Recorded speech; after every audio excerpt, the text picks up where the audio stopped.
Deep, dark, and completely unstoppable, our stories flow like obsidian through the cracks of the human experience. Join us for an intense journey into the heart of drama and cinematic excellence that stays with you. Subscribe now and stay on the cutting edge with us. My brother's voice came through the bedroom speaker like he owned the place, because apparently he thought he did. I was sitting in my car in the parking garage 2 levels below the building, listening through the Nest doorbell mic I'd never told him about.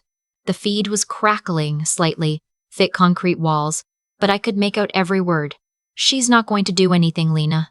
That was my brother, Marcus, 34 years old, 6'2", the kind of man who fills a doorway just to remind you he can. She signed the paperwork. She's done. A pause. Then my sister-in-law Lena, laughing the way she always laughs when she thinks she's already won something. Light. Almost bored. "Should we use the good wine or save it?" "Use it," Marcus said. "It's a celebration." I sat there in my cold car, listening to them open a bottle of wine in my grandmother's apartment. The apartment she left to me. The apartment with my name on the deed, my utilities, my 7 years of memories folded into every corner, and I thought, not yet. Let them celebrate a little longer. I had been planning this for 11 months. My grandmother, Ruth, died on a Tuesday in February. She had a stroke in her sleep, which her doctor said was peaceful, which is the kind of thing doctors say when they don't know what else to offer you. She was 81. She smelled like cedar and rosewater, and she taught me how to play gin rummy when I was 6 years old, and she is the only person in my family who ever made me feel like I was not too much. She left me her apartment. Unit 14C in a pre-war building in the West Village. 2 bedrooms, original hardwood, a clawfoot tub, a view of the courtyard garden that turns gold every October. It was worth, at the time of her death, approximately $1.4 million. She left Marcus her car and her jewelry collection in her savings account, which had around $60,000 in it. I know this because I was the executor of her estate. I know what happened next because I am very, very good at my job. I have been a paralegal at an estate litigation firm for 8 years. I have watched families do extraordinary things to each other over square footage. I always thought I was immune to it. I always thought my family was different. I was the smart one who turned out to be the most naive of all. 3 weeks after the funeral, my mother called me. She used her soft voice, the one she reserves for asking large favors while making them sound like obvious conclusions. "Marcus and Lena are really struggling," she said. "The rent in Brooklyn is just impossible right now. And with the baby coming, Mom, just temporarily, just while you're still living in your place in Queens. You're not even using Ruth's apartment yet." I was not using it yet because I had just buried my grandmother and I needed a minute to breathe. But I said, fine, temporarily, 3 months. I wrote up a basic license agreement, not even a real lease, because a lease would have given them tenant rights and I knew better, I thought. And I charged them $800 a month, which is approximately 1/5 of the market rate because they were family. The 3 months became 6, the 6 became a year, the year became 2. Every time I brought up moving in or selling, my mother would find a new emergency. Lena's difficult pregnancy, Marcus's job instability, the baby, then named Oliver, then the baby's sleep regression, then Marcus's mother-in-law who was visiting, then the holidays, then surely not right before the holidays, then surely not right before the holidays, then after New Year's, then spring, because moving in winter is cruel. And then one day, I got a letter from the Department of Buildings. It was addressed to Marcus. Apparently, he had filed a renovation permit for Unit 14C. As the owner, I want to tell you, I was shocked. I want to say I didn't see it coming. But the truth is, when I read that letter, I felt something settle in my chest like cold water. Not surprise, recognition. The way you recognize a face you've been trying not to see for a long time. I didn't call him. I went to the county clerk's office on my lunch break. My name was still on the deed, but sitting right beside it, filed 4 months earlier, was a quitclaim deed, transferring my ownership to Marcus Ellery Shaw, signed, apparently, by me. I stood at that counter for a long time. Then I took photographs of everything and walked back to work and did not tell a single person what I had found. I have a particular skill set. Most people don't think of a paralegal as dangerous. We're the support staff, the behind-the-scenes, the people who organize the documents that attorneys present. But what that means, in practice, is that I know exactly how fraud gets committed, exactly how it gets documented, and exactly how it gets proven in court. The quitclaim deed had my signature on it. I had not signed any quitclaim deed. I had never even seen this document before, but I recognized the notary stamp. Her name was Darlene Chu. She was a mobile notary my mother had used 3 years ago when she refinanced her house. My mother had mentioned her at Thanksgiving. So easy, she comes right to you, very reasonable. And I had filed that information away the way I file everything away. Automatically. Without knowing I'd need it. I didn't go to the police yet. Going to the police too early is the mistake most fraud victims make. You have nothing but a document and a denial, and the other side has a story they've already prepared. You wait. You build. You let them keep digging. So I built. First, I hired a forensic document examiner. It cost me $400 out of pocket. She compared the signature on the quitclaim deed to 7 verified samples of my signature from the previous 5 years. Her finding, in writing, notarized, the signatures were not consistent with a common author. In plain language, I did not sign that document. Second, I filed a records request with the State Notary Division for Darlene Chu's journal. Every notary is required by law to maintain a logbook of every transaction they notarize, the date, the document, the name of the signer, the form of ID presented. The request took 3 weeks. When the log arrived, my signature was in it. January 14th, my name, my driver's license number. Except on January 14th, I was in court. I had been present at a deposition in Midtown that lasted from 9 in the morning until 6:30 in the evening. I had a sign-in sheet. I had billing records. I had 3 attorneys who could place me there every hour of that day. Someone had signed in front of Darlene Chu using my name and my ID number, which meant someone had accessed my identifying information and either presented a fake ID or had simply lied, and Darlene, perhaps too busy, perhaps paid to look away, perhaps just careless, had not verified carefully enough. My mother had Darlene's number in her phone. I did not confront anyone.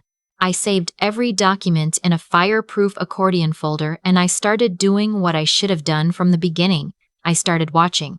The building has a doorman named Franklin who has worked the front desk for 19 years. Franklin likes black coffee and crossword puzzles, and he has an excellent memory. I took in coffee twice a week for 2 months, and we talked about Ruth, who he had known for 15 years, and eventually I mentioned, casually, that I was just trying to understand who had been coming and going for the estate. Tax purposes mostly. Franklin is a careful man, but he was also fond of Ruth, and he told me that a woman, not Lena, older, my mother's height, my mother's coat, had come in with Marcus about 4 months after Ruth's funeral. They'd gone upstairs for about an hour. They'd had someone with them, a third person, a woman with a large bag. A woman with a large bag. Mobile notaries carry large bags. I thanked Franklin and went home and made a list of every favor I still needed. By the time March came around, Marcus had stopped pretending.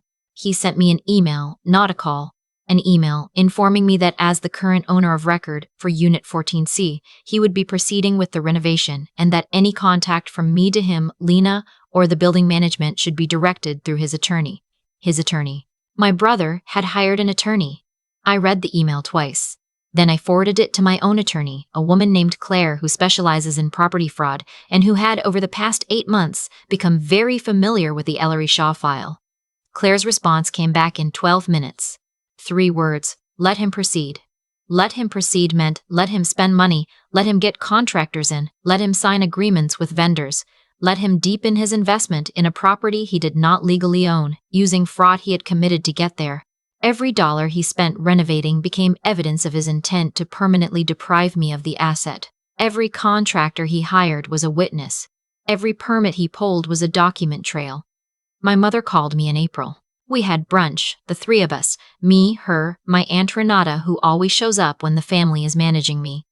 My mother ordered a mimosa and looked at me with that particular expression she has, the one that is designed to look like love and functions like a lid. "Sweetheart," she said, "I think you should let this go." Let what go? The apartment. Marcus has a family now. Ruth would have wanted him to have stability. Ruth left me the apartment, Mom. Ruth wasn't thinking clearly at the end. She said this gently, the way you might explain something to a child. And you have your whole life ahead of you. You don't need to hold on to things.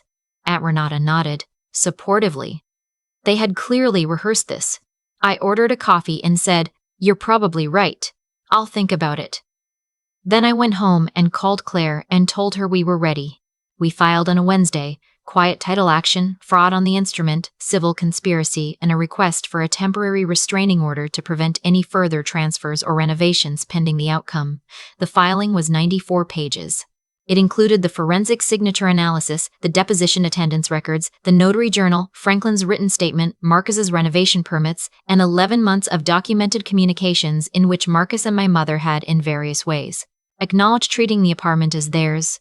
The TRO was granted the same afternoon. Marcus found out when his contractor called him to say that the city had flagged the permits and all work had been stopped pending a court order. He called me 4 minutes later. I let it go to voicemail. Then I drove to the building. I had timed it carefully. Marcus had told Lena's sister, who had told someone in that chain, who eventually told my cousin, who texted me without realizing what she was doing, that they were having people over that Saturday, a little gathering, a housewarming basically, in my apartment. I want to be very clear about what I did and what I did not do. I did not cut the power. I did not hack anything. I did not stand in a parking garage orchestrating a cinematic revenge sequence. I am a paralegal, not a Bond villain. What I did was considerably more boring and considerably more effective. I walked into the lobby with my key. My key, the original, which Marcus had never thought to ask for because he'd used a quitclaim deed instead of a confrontation. And I nodded to Franklin, who nodded back, and I took the elevator to the 14th floor and I knocked on the door of Unit 14C. Lena answered. She was holding a wine glass. Behind her I could see maybe 8 people, candles lit, music playing, a charcuterie board on my grandmother's dining table. She looked at me the way you look at a ghost. Then her face rearranged itself into something practiced. "Oh, we didn't know you were coming." "No," I said. "I imagine not." Marcus appeared behind her. He had gotten a haircut. He looked for a moment genuinely startled, and then the startled look hardened into something else. He crossed his arms. "You need to leave." "I'm sorry? This is my home. You need to leave before I call the police." I looked at him for a moment. My brother, who taught me to ride a bike when I was 7, and then when I was 31, forged my name on a legal document to take my dead grandmother's home. "Go ahead," I said. "Call them." The responding officers were named Chen and Vasquez. Officer Chen was shorter than I expected, and had the particular expression of someone who has broken up approximately 10,000 family disputes and is not excited about number 10,001. Officer Vasquez had a notepad. Marcus met them in the hallway. He explained the situation in the tone of a man who expects to be believed. His sister was harassing him. This was his home. She had no right to be here. He had documentation. What kind of documentation?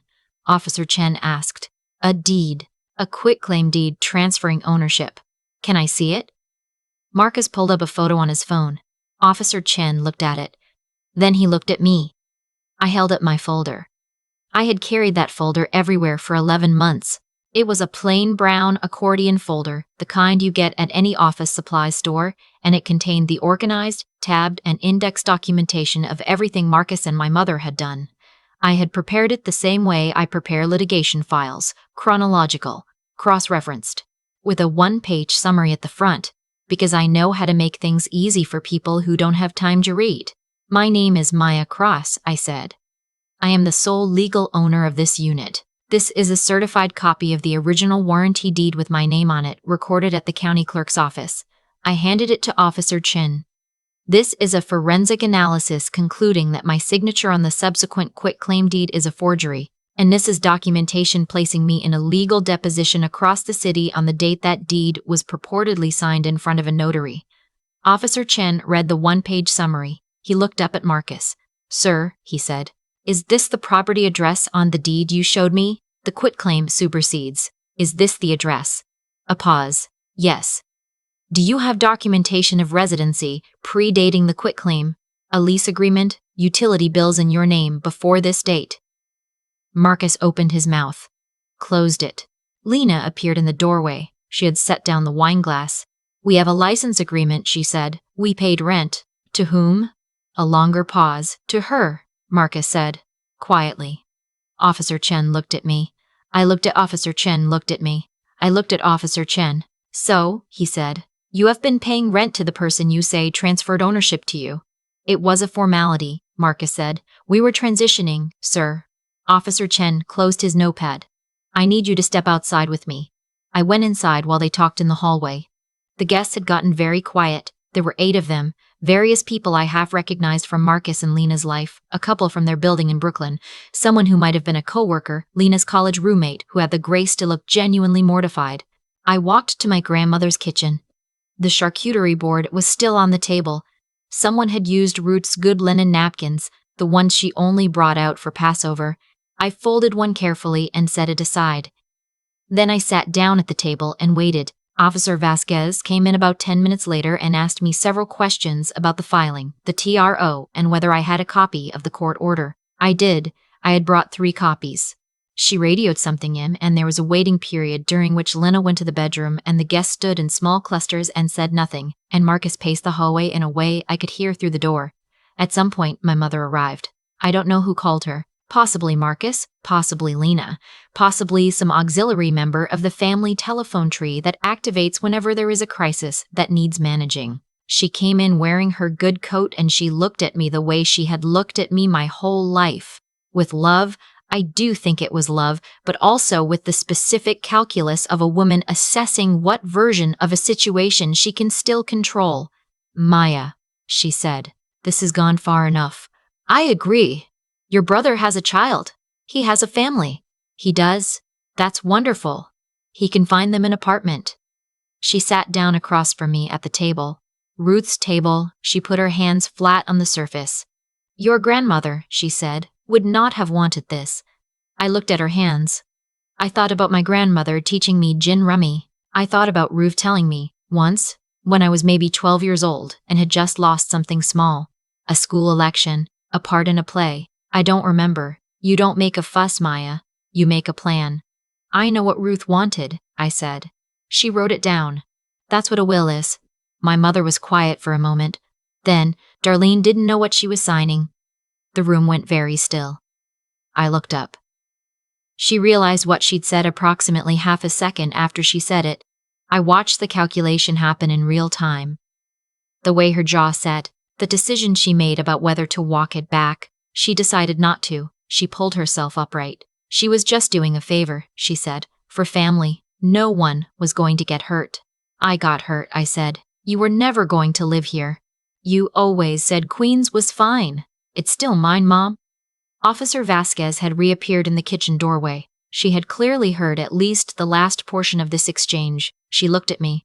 I looked at her. "Ma'am," she said to my mother, "I need to ask you some questions. I won't describe everything that happened next in real time because some of it is still pending and my attorney has given me guidance about what I can say publicly. What I will tell you is this: the TRO held. Marcus and Lena were given 72 hours to vacate by the court. They left with what they brought in and nothing from my grandmother's furniture, which Marcus had attempted to claim was his, because he had, and I am not making this up, moved it from one side of the room to the other during the renovation. The quitclaim deed was referred to the district attorney's office along with the forensic analysis, the notary records, and my mother's statement in the kitchen. I did not have to say anything to make that happen. She said it herself. In front of the police officer, in my grandmother's apartment. The renovation damage was covered by the contractor's insurance, which Marcus's attorney had required them to carry and which turned out to be the one genuinely useful thing Marcus did in this entire process. My mother called me twice in the following week.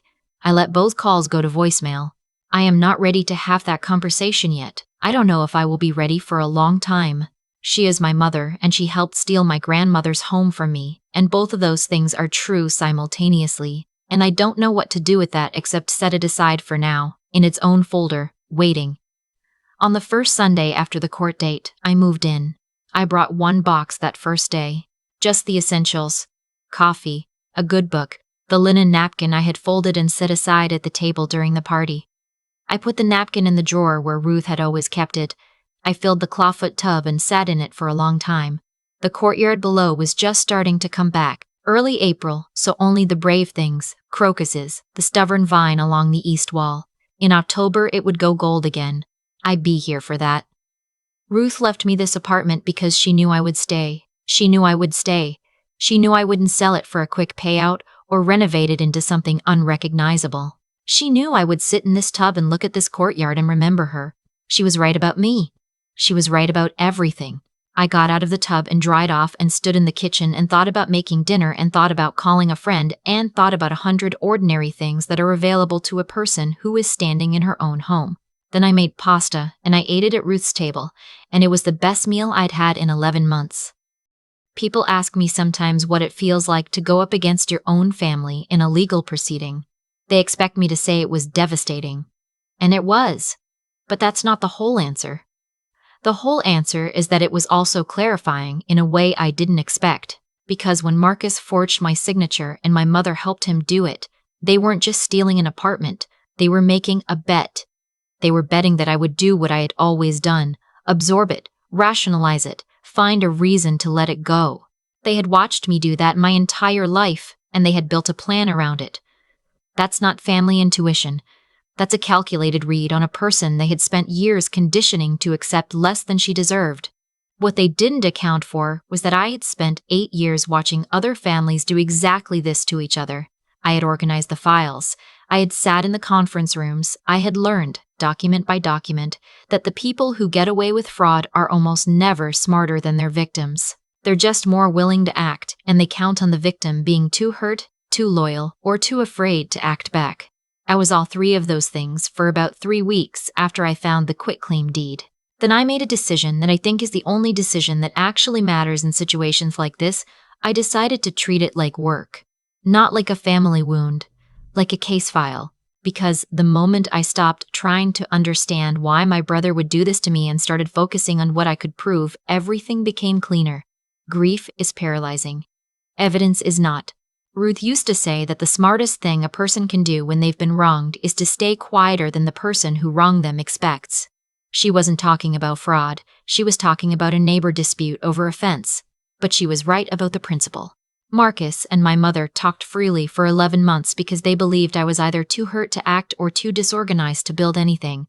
I let them believe that.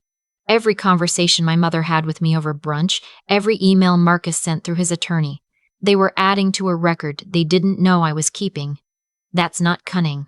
That's just patience applied with intention. Anyone can be patient when nothing is at stake. It's much harder to stay methodical when the thing being taken is something your grandmother left you because she trusted you specifically, because she saw something in you that she wanted to protect. The discipline required to not pick up the phone and scream at your brother, to sit across from your mother at a restaurant and say you're probably right. I'll think about it. That discipline cost me something real. But it was the only way. The morning I moved into 14C for good, I sat at Ruth's table with a cup of coffee and I thought about what the last 11 months had actually taught me. Not about my family, because I already knew more than I wanted to about them. About myself. I learned that I could hold something broken and still function. I learned that competence, when it's yours, when you've actually built it over years of real work, doesn't disappear just because the people around you decide it's convenient to pretend it doesn't exist. Ruth knew that about me. She put my name on that deed on purpose, and I kept it there, in the end, the same way she intended. That's the only part of the story that doesn't hurt.